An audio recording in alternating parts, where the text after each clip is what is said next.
over 90% of the individuals who commit crime in our community, they don't live in Mount Juliet.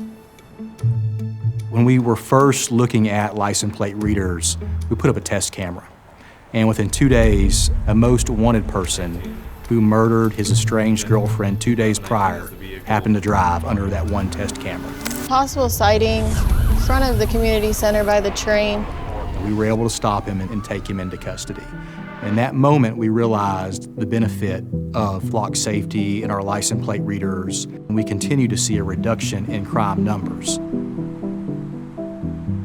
Having Flock here in our city is such a huge advantage for us as police officers. You know, we only have a certain amount of officers, but with the system of cameras, you know, it's a force multiplier for us.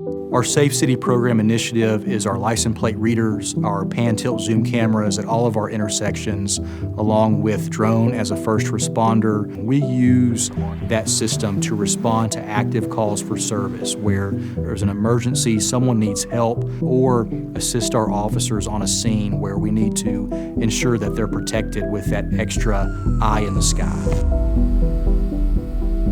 This technology is advancing the way that we police. I had a discussion with Officer Kirkpatrick and told him, did you know your backup was there? And he was like, I was by myself, what are you talking about? But several hundred feet above him, we had a drone overhead and we were covering his back. We don't have access to like a helicopter or anything here, but having that drone is the next best thing.